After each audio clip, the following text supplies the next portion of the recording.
Bismillahirrahmanirrahim. Subhanaka la ilma lana illa ma 'allamtana innaka antal alimul hakim. Allahumma shalli wa sallim ala sayyidina Muhammad wa ala alihi wa sahbihi ajmain. Amma ba'du. Yang sangat saya hormati Dekan Fakultas Kedokteran UGM, juga tri dari Profesor Zaini, Profesor Ova Amelia, yang terhormat Dr. Naini, Dr. Profesor Dr. Madharina Zulia, dan semua yang hadir, termasuk teman kami Dr. Zulfikar, semua teman-teman kru, semua yang dari UGM, semua pendengar yang sangat saya hormati. Saya tidak akan cerita tentang perspektif kesehatan karena ini wilayah yang menangani kesehatan. Mereka lebih spesifik, lebih tahu. Tapi saya akan cerita tentang sejarah kurban. Saya masih ingat pesanan Pak Zaini, berkali-kali beliau bilang saya, agama yang masuk negara enggak konflik itu diantaranya paling spesial itu Indonesia, karena para wali ini mendampingi kultur daerahnya tapi tidak benturan. Misalnya kalau orang Jawa dulu pakai sesajen di sawah-sawah, katanya dimakan penunggunya. Ya penunggunya sawah itu kalau dulu ya pikirannya itu makhluk gaib. Di era modern ya penunggunya itu ya kambing, ayam itu. Jadi ya memang yang makan itu akhirnya, tapi dulu itu aneh, diistilahkan dimakan penunggunya. Kalimat penunggu itu apa ya gak jelas, apa dengan tanda petik apa penunggu betul gak jelas. Wali-wali datang tidak mengkafirkan itu, tapi terus dirubah jadi sedekah ke tetangga-tetangga. Jadi kultur itu gak dilawan tapi cukup diubah, jadi makani demit menjadi sedekah ke tetangga. Nah, cerita kurban juga seperti itu. Dulu tokoh-tokoh Quraisy, penunggu Ka'bah, itu dulu sudah ndak tauhid, sudah musyrik kalau dalam bahasa agama. Itu di mana-mana termasuk kebutuhan pokok manusia. Itu kalau kumpul-kumpul itu makan-makan. Itu mulai dulu. Terus kurbannya itu ya pasti perempuan mulai dulu. Jadi hanya bagian masak, boleh makan nanti ngenteni luwian itu, ngenteni bekas-bekasnya. Sehingga yang nyortir Abu Jahal CS itu, jadi yang kurban harus hewannya bagus, spesial, bahkan nggak boleh dikawinkan. Hewan yang mau dikurbankan itu nggak boleh dikawinkan, nggak boleh pernah dikendarai, nggak boleh pernah dipakai bajak sawah dan sebagainya. Semuanya serba spesial. Nanti dikurbankan di Ka'bah, yang dijual Ka'bah. Nah pertanyaannya, Ka'bah ini nggak pemakan daging, yang untung ya ketua-ketuanya ini.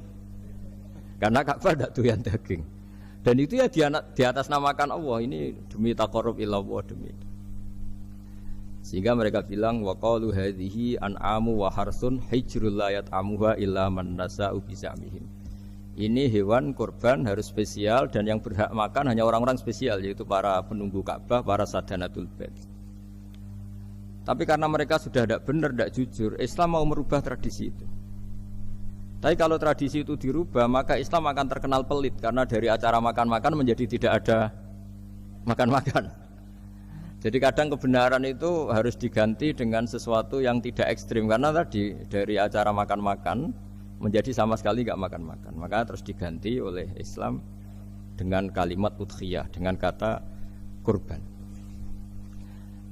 Nah, kenapa itu harus terjadi? Karena kurban itu sebetulnya syariatnya Nabi Ibrahim, di mana orang Mekah itu memang turunan Nabi Ibrahim, sehingga sisa-sisa makan-makannya masih. Cuma mulai ada melenceng, ada sesajen, ada khurafat, ada bid'ah. Kemudian itu mulai masalah. Terus Rasulullah Muhammad SAW datang ingin benahi itu. Tapi yang dibenahi adalah menghilangkan kemusyrikannya, bukan makan-makannya. Akhirnya diganti oleh udhiyah. Nah, kenapa ada kurban? Kalau dalam banyak literatur, Nabi Ibrahim alaihissalam itu nabi yang paling, dengan tanda kutip, mengklaim kalau beliau itu orang paling sayang kepada Allah, paling dekat kepada Allah. Enggak ada yang dicintai selain Allah. Beliau memaklumatkan itu baik secara lisan maupun di gemuruh hatinya, di bisikan hatinya, di detak jantungnya, pikirannya seperti itu. Pas itu beliau belum punya putra karena beliau termasuk lambat punya anak. Suatu saat ditakdir punya putra, yaitu Ismail. Pas seneng-senengnya jalan, pas seneng-senengnya punya anak, sama Allah disuruh nyembelih. Anak kamu harus kamu sembelih. Ibrahim kaget. Kenapa ya Allah? Kamu adalah orang yang sering ngomong bahwa yang paling kamu cintai saya. Tapi setelah ada anak kamu, kayaknya enggak. Protes Nabi Ibrahim, Pak. Yang benar Gusti, iya harus anak kamu. Karena beliau kadung janji, kadung komitmen yang paling dicintai Allah, tidak ada yang lain. Saya akan mencintai engkau ya Allah, meskipun harus mengorbankan anak saya. Singkat cerita terus disyariatkannya kurban itu. Ketika Nabi Ibrahim berkomitmen melaksanakan perintah itu, Ismail juga mau nurut, terus sama Allah diganti oleh hewan kurban yang bernama kambing. Sehingga versi cerita itu bahwa Allah akan maklumi ketika orang mencintai Allah secara serius, bersamaan dengan itu orang juga mencintai anaknya dengan proporsi masing-masing. Itu di khazanah-khazanah yang saya baca. Versi kedua, tapi ini nanti nggak perlu dipertanyakan. Nanti kalau UGM tanya itu versi yang paling baik, yang paling benar gimana? Yang tanya juga bid'ah, yang jawab juga bid'ah nanti. Karena itu wilayah yang kadung terjadi. Jadi kalau dalam ilmu hadis itu, kalau kadung terjadi, mbok kamu unggulkan yang mana, tetap saja yang terjadi hanya satu, mau kelewat. Beda dengan istihad solusi. Karena mau terjadi ya kita uji coba. Kalau nggak cocok yang A ya cocok alternatif B, alternatif C. Kalau sudah kelewat, mau gimana? Kalau salah ya salah aja kan. Versi kedua begini. Semoga versi kedua ini yang benar. Kalau ini benar, keren. Nabi Ibrahim itu memaklumatkan diri. Kalau dalam bahasa Arab itu iddia itu mengklaim bahwa dia adalah orang yang paling sayang terhadap makhluk Allah, semua hamba Allah. Terus beliau diterbangkan ke langit. Ya karena UGM ini lembaga akademik, nanti saya baca teksnya. Kalau bahasa Arabnya itu takbirnya. Diterbangkan ke langit, ke alam malakut. Ya tidak usah ditanyakan cara terbang gimana, nanti ribet nanti itu. Setelah diterbangkan di langit, wa kadzalika nuri Ibrahim malakutas samawati wal ardh, diperkenalkan alam langit, terus dipertontonkan.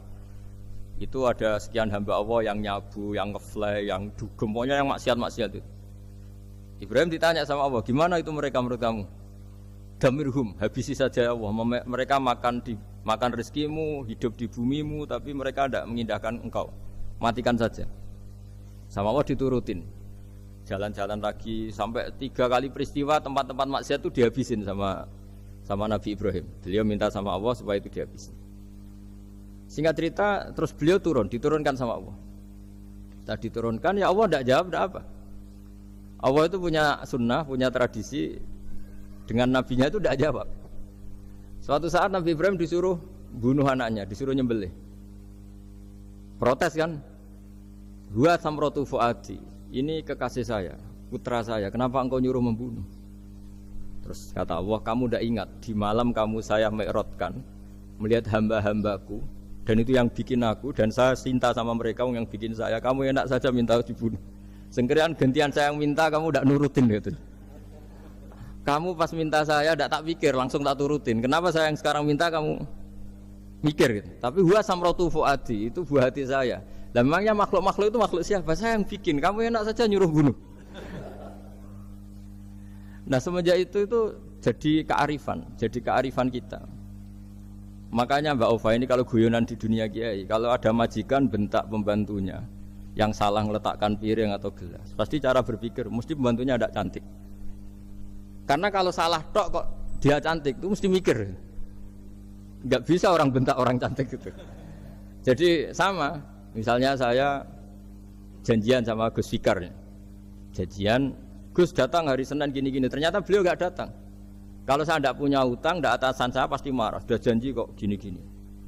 Saya bisa marah itu sebetulnya sebabnya itu 2. Saya kecewa dan dia tidak punya jasa. Tapi yang diomongkan hanya, wah semua kamu khulful wa'di apa? Nggak tepat. Coba kalau ini atasan saya jadi dosen karena beliau misalnya. Saya punya utang beliau. Mbok nyulayani janji apa kan? Nggih mboten napa-napa kan. Sama. Ada majikan mencintai pembantunya karena sangat cantik. Mana nek mencahno piring. Omahe dirubahno itu ndak apa-apa gitu kan gitu. Sama.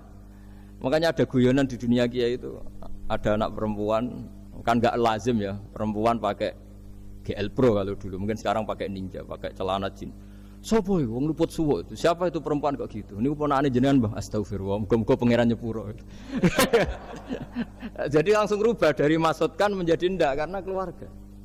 Nah, jangan-jangan kebencian kita pada maksiat itu oke, kita wajib benci maksiat, tapi tetap ada catatannya. Plus yang maksiat itu tidak orang yang terkait dengan kita. Coba kalau yang maksiat itu orang yang terkait dengan kita, itu anak kita, ponakan kita, mungkin istri kita, paling mintanya ya Allah ampuni, ampuni. Sama-sama maksiat, yang satu minta dihabisin, yang satu kita minta diampuni. Fair gak kita sebagai manusia? Tidak fair. Tidak fair. Nah, ya iya gak fair ya. Apa ya fair? Mikir. Makanya kalau ada guyonan, ya itu tadi. Ada supir salah dimarahin, pasti supir ini belum pegang rahasia. Tapi kalau sudah pegang kartu, si majikannya punya apalah gitu, simpanan gitu. Wah ini pegang, berani marah gak? Tidak ada. Ini dokter kelik juga teman saya. Itu pengalaman sekali. Jadi itu guyonan kiai. Makanya jadi manusia itu gak pernah adil sebenarnya. Makanya Allah pernah mensifati manusia itu bakanal insanu zaluman jahula. Manusia itu sangat zalim dan sangat bodoh.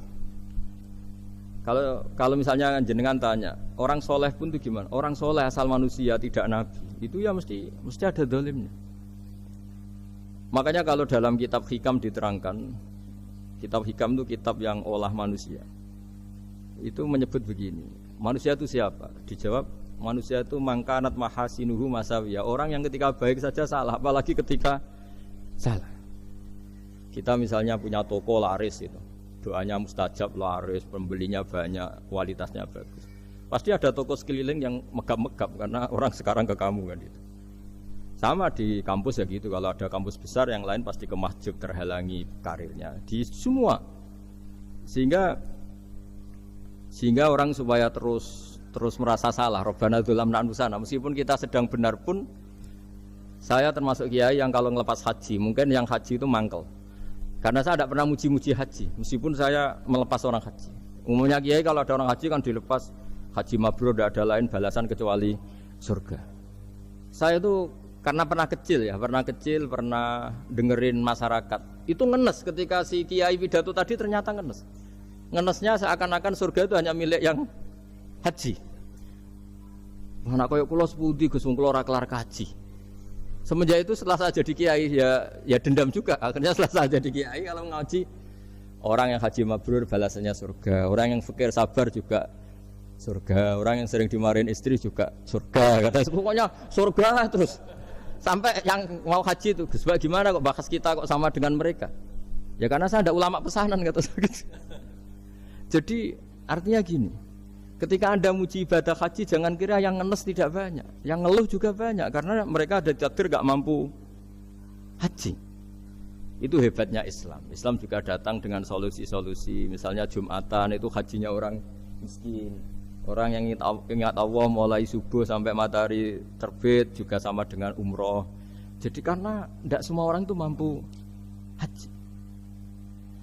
Jadi itu Islam. Jadi nanti tak bacakan. Jadi versi kedua itu Nabi Ibrahim diperingatkan Allah bahwa tidak seperti itu cara mengelola hamba-Ku. Nah, Islam ini kata Allah anit tabi' millata Ibrahim hanifa. Referensinya Islam, mentornya Islam itu Nabi Ibrahim. Sehingga kita alhamdulillah punya sejarah wali songo. Saya punya orang tua Kiai Nur Salim itu sayang sekali sama umat, Mbah Mun juga gitu. Saya sama Profesor Zaini itu sudah mulai tahun 2000 terus setiap hari ketemu juga nggak pernah kecewa. Beliau itu pernah disalahpahami, mungkin Bu Ova belum dengar ini. Pernah disalahpahami karena beliau itu tangan kanannya karena agak kuat. Jadi kalau ngambil papa itu pakai tangan kiri. Itu pernah disalahpahami ya, mungkin orang hasud karena tidak mengkonfirmasi langsung mengklaim beliau itu kiai profesor kalau apa-apa pakai tangan kiri. Kira-kira pertanyaan sunnah Rasulnya mana gitu. Beliau itu ya hanya corong Jawa itu berambang, agak nangis tapi tidak sampai keluar air mata tapi berambang. Terus beliau bilang gini ke saya. Seharusnya gimana Mas Pak? Ya kalau Pak Zain ingin jadi wali ya tidak usah menjelaskan. Kalau Pak Zain ingin menjelaskan berarti ingin diakui makhluk. Tapi kalau nggak dijelaskan mereka salah paham terus. Tapi cepat jadi wali karena sudah mulai mengabaikan apa kata mereka. Tapi kalau menjelaskan ya enggak, ya lama jadi walinya. Tapi bagusnya orang nggak salah paham. Pak Jini tertawa-tawa. Jadi wali apa enggak? Jadi saya tuh lama sekali sekamar dengan beliau ada di badan wakaf ya Mas Fajar ya. Badan wakaf yang atas itu kan dulu tempatnya Pak Rektor kan kosong. Nah, itu kita tempati sama Pak Zeni bertahun-tahun tiap hari diskusi. Dan nggak pernah ceritanya beliau itu penting. Karena seneng guyon, memang khasnya ulama itu seneng guyon. Kemarin saya ketemu Pak Kures, beliau cerita, saya ini punya idola Gus Pak. Kalau manggil saya Gus kadang ya Pak. Dulu beliau doktor filsafat, lama-lama jadi Syekhul Azhar. Itu kalau ke kuliah pakai bis, ya. kata Pak Kures pakai bis. Suatu saat di Al Azhar itu kan beda dengan di yang lain ya, agak-agak modern. Si gurunya ini, beliau itu karena banyak yang berdiri, beliau duduk ada perempuan berdiri, terus yang lelakinya berdiri, terus jatah duduknya dikasihkan perempuan. Perempuannya itu pakai pakaian yang agak minim, agak seksi lah, agak minim. Terus si Syekhul Azhar tadi saat itu belum Syekhul Azhar, punya 2 permen. Ini ceritanya Pak Kures punya 2 permen terus. Yang satu sudah dibuka, yang satu masih bungkusan masih ditawarkan. Silakan Mbak kamu milih yang mana? Milih yang masih itu. Padahal bukanya itu supaya lebih gampang. Ternyata milih yang masih bungkusan. Kenapa Mbak? Ya ini lebih steril karena pakai bungkus. Oh iya. Itu pelajaran itu. Terus Pak Kures nantang saya. Gus Pak punya enggak cerita tandingan? Wah kalau saya kebalikannya Pak. Di kereta itu ada Cina, enggak khitan ya. Ketemu sama kiai kampung. Kenapa khitan? Enggak khitan juga sama gini-gini. Terus dikasih pisang. Terus dimakan, dikupas dulu. Kok enggak langsung aja? Terus kata Pak Kures, nah ternyata sama Pak Zaini sama Pak Kures itu dibalik ke profesorannya. Ceritanya itu ya guyon terus. Karena memang agama ini itu kalau masalah kebenaran itu serius, tapi dibalik kebenaran ini yang perlu dicatat oleh semua yang mencintai agama ini, bahwa Allah itu tidak butuh taat kita. Dan Allah tidak akan gagal sebagai Tuhan karena maksiat kita. La tanfa'uhu ta'atuhum wa la tadurruhu maksiatuhum. Allah tidak akan ngefek ketika semua orang taat ya gak ngefek, semua orang maksiat juga gak ngefek. Karena Allah ini zat yang punya eksistensi sejati, sehingga hubungan kita dengan Allah itu tidak ngefek ke Allah, tapi ke kita sendiri. Sehingga mereka lebih rileks karena nggak merasa harus mati-matian bela Allah. Allah tetap Al-Qayyum, zat yang bisa berdiri sendiri. Sehingga di kitab-kitab itu ada bab namanya Mizahun Nabi, guyonan-guyonan Nabi. Itu ada babnya sampai di kitab Ihya, di kitab banyak lah kita. Masyhur itu suatu saat ada orang sepuh sowan ke Nabi karena sudah sepuh. Beliau pamit lah kira-kira jam segini pamit ya Rasulullah saya mau pulang karena nanti kemalaman. Karena beliau jalan kaki yang orang sepuh. Kata Nabi, "Dah tenang saja di sini, nanti pulang kamu udah jalan kaki. La ahmilan naki alab ninakoh, nanti kamu tak naikkan anaknya unta." Pikirannya orang sepuh tadi namanya anak unta itu ya kecil. Wa ma fa'altu bibninako, apa yang bisa saya lakukan dengan anak unta? Sudah tenang saja. Setelah beliau ngaji lama, ya dikasih unta tua itu. Silakan kamu bawa unta saya ini. Ini kan unta tua, ada anak unta. Ya meskipun tua ya anaknya unta kata. Ya tapi cerita saja. Meskipun tua juga anaknya unta. Jadi agama itu rileks. Nabi Ibrahim, kembali lagi ya karena syariat Ibrahim. Nabi Ibrahim itu pernah minta supaya nyawanya itu diperpanjang karena beliau umumnya orang itu kan ingin nyawa panjang, ingin umurnya panjang. Beliau yakin penting nyawa panjang, umur panjang. Allah tidak jawab ke apa. Suatu saat ada tamu, orangnya itu sepuh sekali. Nabi Ibrahim karena orang yang sangat menghormati tamu dikasih kurma, anggur. Itu setiap dimakan dikunyah meler lagi keluar. Karena sudah sepuh, nggak ada giginya, kunyah keluar lagi. Itu jawabnya Nabi Ibrahim, ya Allah, masuk lagi ke kamar, sholat lagi, mengcancel doa panjang umur. Katanya Ibrahim, oh jenengan jawab toh. Gitu. Artinya kalau ingin tua sekali ya nasib kamu kayak itu gitu. Jadi karena beliau tahu itu jawaban terus masuk kamar, oh jawab tuh Gusti jenengan, terus membatalkan doanya.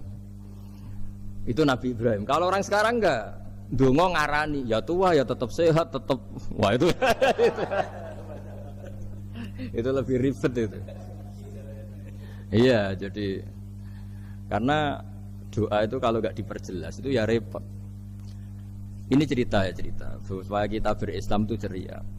Saya Mbah Mun itu meskipun kiai top senengannya nggih guyon bapak saya. Tapi guyon itu ada yang wajib. Saya dulu itu janggal. Ini cerita ya, mungkin kalau di kampus-kampus umum agak asing, tapi ini cerita.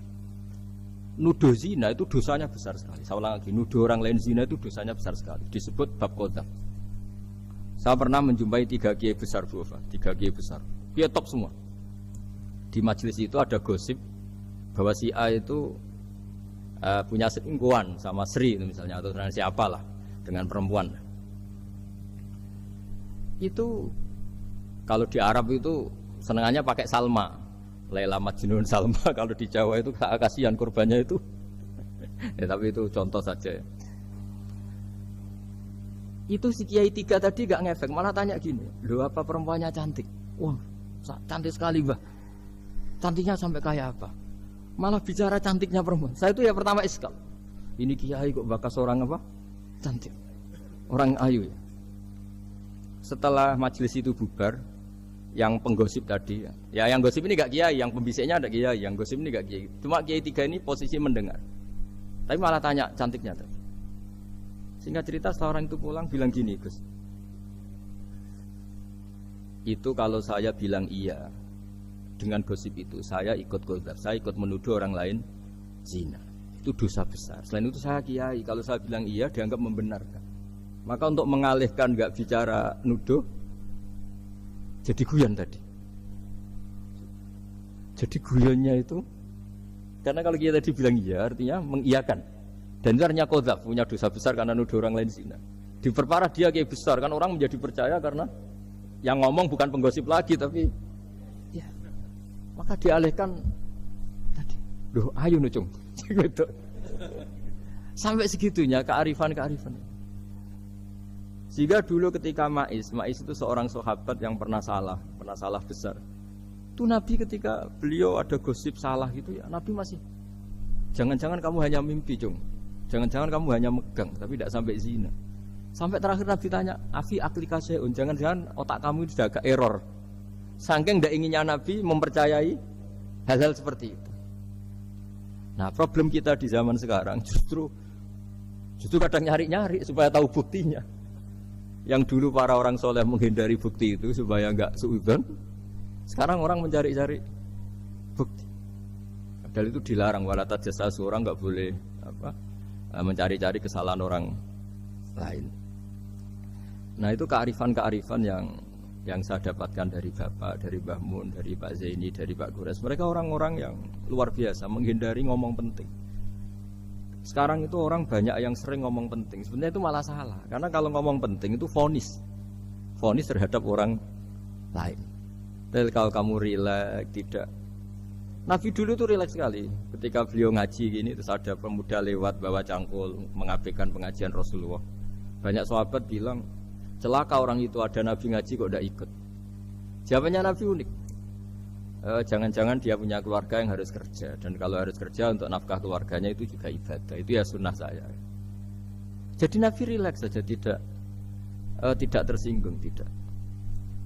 Nah, kenapa kita butuh rileks? Karena kebenaran sekali dipaksakan itu jadinya benturan. Dan itu wali-wali Songo itu dulu sudah berpikir seperti itu. Sehingga Pak Zaini yang sering ngendikan sama saya, kita ini bisanya mengikuti Mas Bah, kalau manggil saya Mas, tidak bisa benturan. Sehingga tadi ada modifikasi dari sesajen menjadi sedekah, dari apa menjadi apa. Jadi tidak langsung benturan. Dan itu khazanahnya, bacaan-bacaannya banyak sekali. Termasuk peristiwa Udhiyah tadi. Jadi dulu kurban itu dipakai ajang orang-orang tokoh Quraisy supaya dapat daging yang bagus di atas namakan Ka'bah. Jadi agama ini dijual mulai dulu. Kuno agama ini dijual.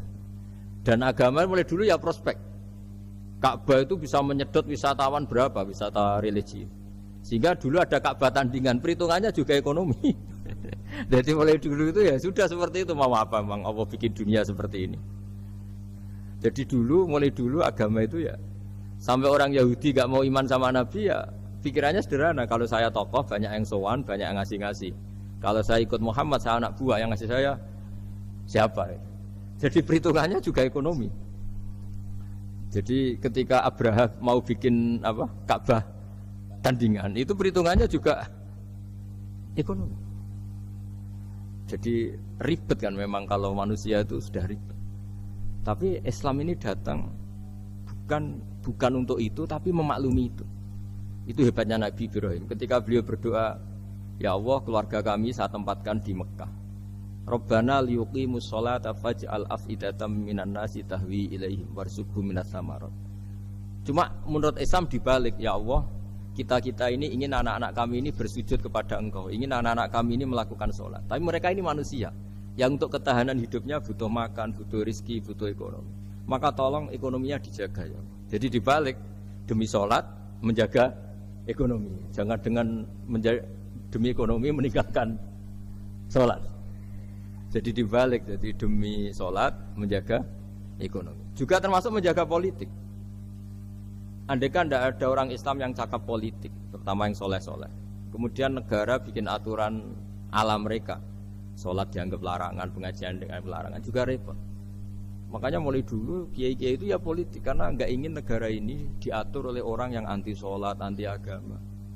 Karena kalau negara terserah yang sedang jabat, kemudian yang jabat tidak soleh, bisa nganggap maksiat-maksiat tidak ilegal, yang pengajian justru ilegal.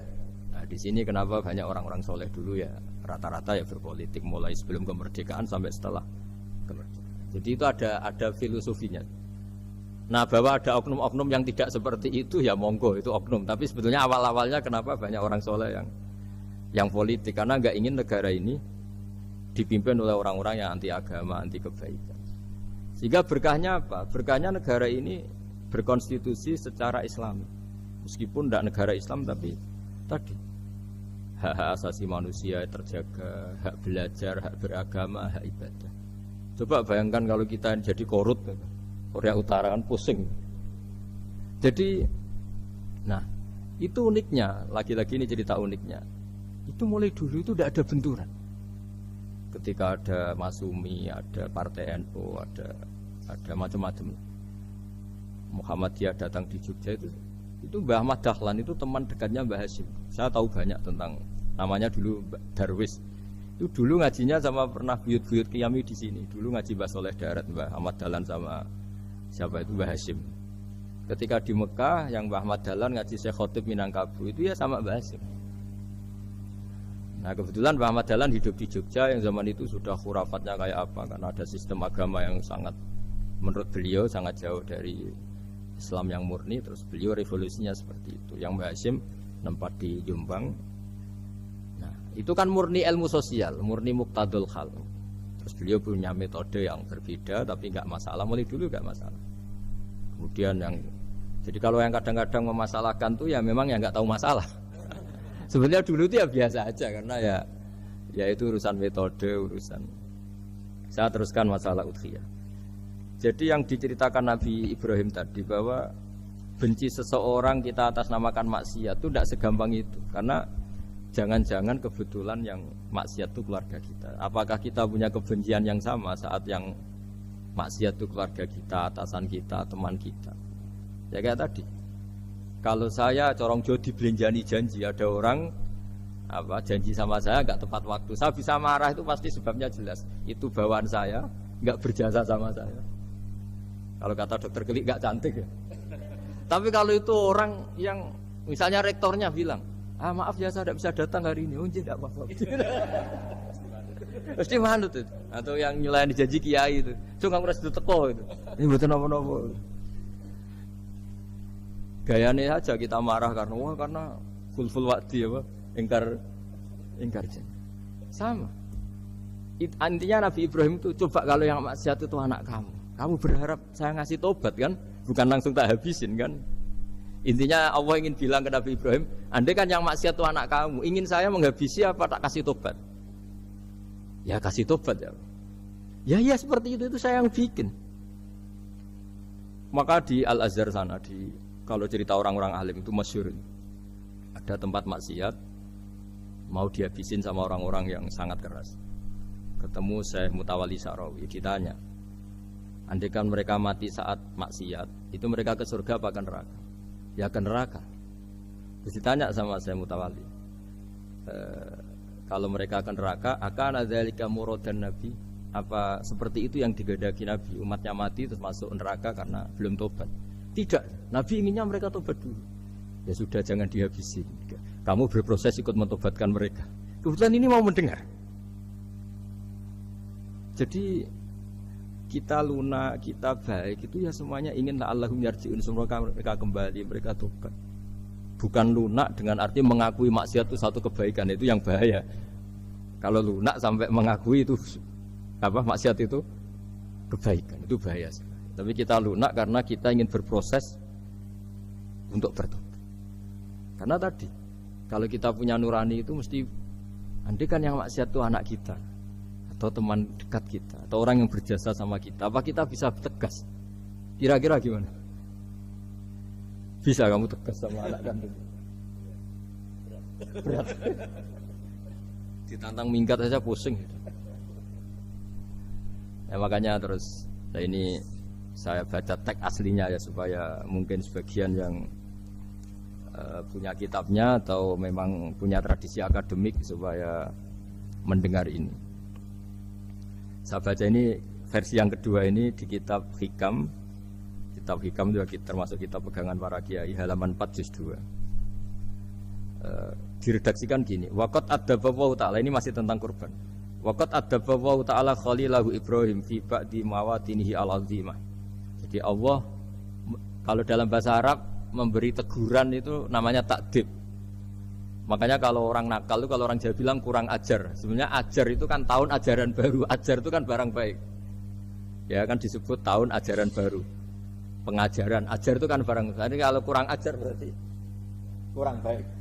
Itu bahasa Arabnya orang yang kurang ajar perlu diajari. Itu kalau orang Arab bilang ditakdib, diwarai toto kromo, diadabkan. Jadi belum punya adab diadabkan. Itu udah, tapi tentu Nabi Ibrahim nggak sampai kurang ajar. Ini kan cerita bahasa ya. Jadi kalau sebenarnya ajar itu udah buru-buru kurang ajar, berarti orang ini kurang pelajaran, kurang. Tapi di Jawa itu agak salah kaprah. Kalau kurang ajar itu ekstrim. Misalnya duduk di meja itu disebut kurang ajar. Sebenarnya ada se-ekstrim itu. Saya teruskan ya. Terus wa 'allamahu kaifa yatakhallaqu bihadzal khuluqil karim inda tilaihi alal asrar. Terus disebutkan anak Ibrahim annahu arhamul khalqi qol farafa'ahu wa ta'ala hatta asyrafa ala ahlil ardi. Nabi Ibrahim diterbangkan ke langit sehingga melihat di bumi yang maksiat-maksiat itu. Faqala ya rabbi damirhum, habisi saja. Terus faqala wa ana arhamu bi ibadi minka ya Ibrahim ihbit fala allahum yatubun wa yarjiun.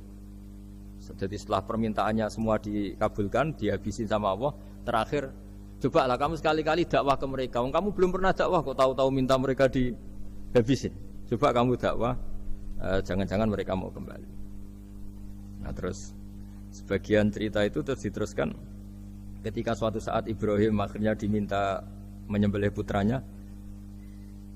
Inni arafil manami anni atfahu kafangdur mata taro. Falamma tashammara lidzalik wa akhadha sikin biyadi qala Allahumma hadza waladi wa thamratu fuadi wa ahabbun nasi ilayya. Ya Allah, ini buah hatiku, ini orang paling saya cintai. Kenapa engkau menyuruh ini supaya saya bunuh? Terus beliau dijawab sama Allah, ama ta'lamu anni rahimun bi ibadi kama anta syafiqun bi waladik. Fa idza sa'altani ihlaka 'abdi as'aluka dzabha waladik wahidan bi wahidin. Jadi kalau dulu kamu minta supaya hamba saya tak habisin karena maksiat, sekarang saya juga minta kamu menghabisi anak kamu. Tapi ini kan anak saya, sama itu hamba saya yang bikin juga saya. Nah semenjak itu Ibrahim dianggap sebagai bapak kasih sayang. Karena semenjak itu terus beliau orang yang paling sayang. Sampai ada 3 nabi yang menjadi metodenya Rasulullah SAW sebagai mentornya. Kalau Nabi Nuh melihat kemaksiatan langsung bilang, Rabbi la tadzar alal ardi minal kafirina dayara, habisi semua ya Allah. Tapi kalau Nabi Ibrahim apa? Faman tabi'ani fa innahu minni wa man asani fa innaka ghafurur rahim. Orang yang ikut saya ya karuan kelompok saya, dan yang sebelum ikut semoga engkau mengampuni. Tentu lewat proses dakwah, lewat proses. Nah, Wali Songo, kembali ke Wali Songo dan para guru-guru kita, itu seperti itu semua. Jadilah Islam yang di Indonesia, Islam rahmatan lil alamin, itu konstruksinya ya dari ilmu-ilmu seperti itu. Bacaannya seperti itu. Karena ternyata kita tegas tadi ujung-ujungnya karena itu tidak cantik, tidak atasan kita, tidak berjasa sama kita. Kamu kalau ada supir telat, supir kok telat datang kantor gitu, pasti supir itu belum pegang rahasia. Setelah pegang rahasia tak jamin aman itu meskipun telat. Karena lebih ngeri pasti. Artinya manusia itu kayak apa ngeklaimnya tegas, disiplin, objektif. Kira-kira iya apa enggak? Enggak lah kayaknya ya. Ya pasti tadi. Nah itu yang makanya bapak saya kalau guyon sama saya itu, kalau umumnya orang itu kalau di dunia kiai muji istiqomah. Istiqomah itu konsisten jadi imam masjid, konsisten jadi guru, jadi kalau bapak itu sering guyon ke saya. Iku istiqomah apa mau digenti wong liya katanya. Artinya di balik istiqomah itu juga ada catatan lain. Jangan-jangan ambisi gak mau diganti orang lain. Jadi intinya manusia itu dalam benar saja ada unsur salahnya, apalagi pas salah gitu maksudnya. Nah ya pas benar saja ada unsur salahnya, apalagi pas salah. Itulah dengan sudut pandang seperti ini adalah orang terus gak gampang menghakimi orang lain. Karena manusia yang baik adalah cukup dia merasa aibnya banyak, salahnya banyak, kemudian itu menyibukkan dia dari mencari-cari aibnya orang lain. Makanya kalau dalam cerita Ibrahim alaihissalam, karena kurban itu identik dengan syariatnya Nabi Ibrahim. Ini saya punya catatan yang kemarin tak baca juga di Jakarta. Itu suatu saat Nabi Ibrahim itu didatangin orang Majusi dulu. Orang Majusi itu ya tidak beragama. Singkat cerita Nabi Ibrahim itu terkenal kaya dan suka menghormati tamu. Dulu tamu itu sangat penting dihormati karena dulu gak ada warung, terus padang pasir. Kalau sekarang itu ya wajib dihormati tapi tidak wajib-wajib banget. Karena biasanya sudah marung di mana-mana. Sudah marung di mobilnya bawa apa? Bekal. Kalau dulu di padang pasir kalau tamu gak dihormati bisa mati betul. Kadang 2 hari perjalanan itu gak makan gak apa karena di padang pasir, warung gak ada, gak bisa ngopi-ngopi ya dulu. Sehingga kalau menghormati tamu dulu itu pahalanya luar biasa ngasih makan itu. Kalau sekarang ya pahalanya biasa aja karena ya tamunya makannya ya biasa aja karena sudah kenyang duluan itu.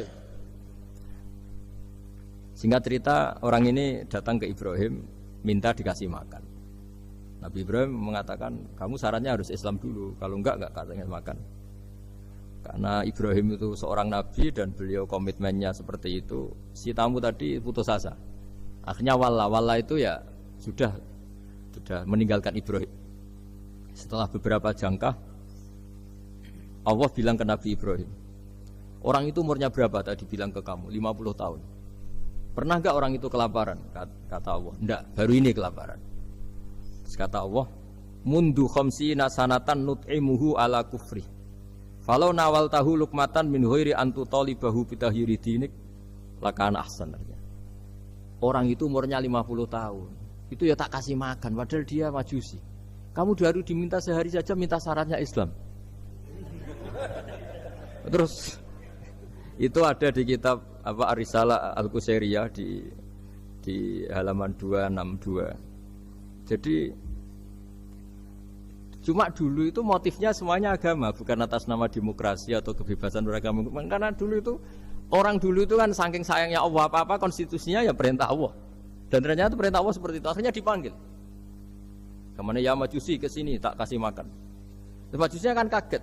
Ada apa? Kenapa kamu rubah? Ditegur Tuhan. Iya, ditegur Tuhan. Jadi dan alhamdulillah saking simpatiknya orang Majusi tadi akhirnya masuk Islam. Sama itu kan mirip orang Yahudiyah atau Yahudi itu yang tanahnya itu diambil ya sama Amr bin As untuk perluasan masjid di Mesir. Ya ketika lapor ke Sayyidina Umar, ngiranya itu kan dibenarkan perluasan masjid, ternyata Umar belain yang Yahudi. Iya, yang punya tanah harus dikembalikan tuh haknya. Jadi Islam itu menghormati hak kepemilikan meskipun itu milik non muslim. Jadi kata Allah, mut khamsina sanatan nut'imuhu ala kufri. Kalau nawal tahu lukmatan min ghairi antu talibahu bitahiri dini. Bu dikasih makan aja, tidak usah nyuruh ganti agama. Wong saya saja yang Tuhan ngasih makan dia sudah 50 tahun tanpa syarat. Tanpa syarat. Ya jadi ini cerita ya Bu Ufa. Jadi kita mungkin kenangan saya dengan Bapak, Bu Ufa dengan Profesor saya ini kebetulan teman dekat sekali sama saya dan hampir tiap hari saya ketemu minimal 3 jam bertahun-tahun. Sampai kalau kehabisan cerita akhirnya cerita keluarganya karena kesuwen belajar karena akhirnya cerita keluarganya. Maksudnya tadi ini saya cerita ini barang baik ketika beliau pernah ditahan karena aktivis dulu itu pas mau lahirnya Bu Ova terus beliau berdoa mati-matian delalah dibebaskan. Beliau sempat nunggui kelahirannya Bu Ova ini terus dinamai Aufa Amalia. Itu kalau dalam bahasa Arab itu Aufa itu Allah memenuhi apa yang saya angen-angen. Jadi itu ceritanya itu gitu. Jadi nama itu spontan aja ketika iya, jadi beliau itu aktivis dulu. Bukan di penjara karena korupsi atau kriminal, bukan karena aktivis. Karena kalau model sekarang Bu, kalau nggak dijelaskan detail ditahan karena aktivis, nanti dikira ditahan karena yang lain.